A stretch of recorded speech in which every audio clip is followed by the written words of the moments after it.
Ahora que se acerca el momento de presentar la declaración del IRPF, de forma muy resumida dada su gran amplitud y complejidad, se debe tener en cuenta ciertos puntos para evitar errores en la declaración que puedan conllevar mayores costes, así como otros que puedan ayudar a reducir el IRPF a pagar o aumentar la devolución que nos corresponda.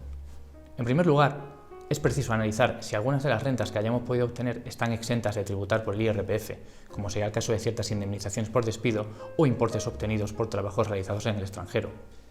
Debe tenerse en cuenta que estas exenciones pueden estar limitadas a una cantidad máxima y que se deben cumplir ciertos requisitos que es preciso analizar. Las personas titulares de una cartera de valores en el extranjero, compuesta, por ejemplo, por acciones o fondos de inversión, deben tener en cuenta que se pueden producir distintos tipos de rendimientos, como dividendos o ganancias patrimoniales, que deben ser calificados conforme a la normativa española para su correcta tributación. Además, en caso de que la cartera de valores esté denominada en una moneda distinta del euro, debe tenerse en cuenta el efecto divisa, determinándose la renta que este efecto puede producir y su tributación, algo muy complejo.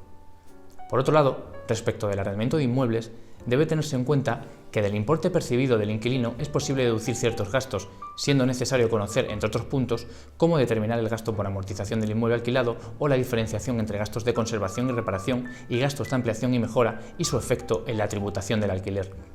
Además, debe tenerse en cuenta la posibilidad de aplicar una reducción sobre el rendimiento del alquiler en caso de que el inquilino destine el inmueble a vivienda. En cuanto a las ganancias o pérdidas patrimoniales que se producen, por ejemplo, cuando vendemos una casa o unas acciones, es fundamental conocer, entre otros extremos, si el precio de venta pudiera ser revisado por Hacienda por existir normas que marcan, por ejemplo, un precio mínimo, o qué gastos pueden disminuir la ganancia o aumentar la pérdida, al efecto de que el impacto fiscal sea el menor posible, siendo además preciso analizar si pudieran resultar de aplicación los coeficientes de abatimiento para sufrir una menor tributación.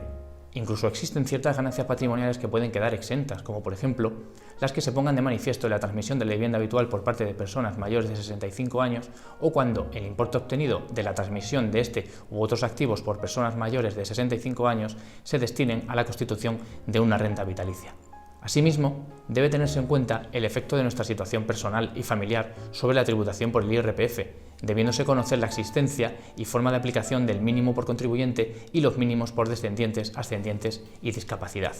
Del mismo modo, en caso de ser beneficioso, es posible optar por una tributación conjunta entre los distintos miembros de la unidad familiar, obteniéndose una reducción de la base imponible del IRPF. Finalmente, es importante conocer que existen deducciones de muy distinta índole que permiten disminuir la carga tributaria por el IRPF, como por ejemplo deducciones por maternidad, por familia numerosa, por donativos o por inversión en empresas de nueva o reciente creación. Además, debe tenerse en cuenta que las comunidades autónomas también establecen deducciones, pudiendo resultar interesantes, por ejemplo, en la Comunidad Autónoma de Madrid, la deducción por arrendamiento de vivienda habitual, por gastos educativos o por inversiones en entidades cotizadas del mercado alternativo bursátil. Dada la complejidad del IRPF y su declaración, es recomendable contar siempre con un asesor especializado en este impuesto para evitar futuros problemas con Hacienda.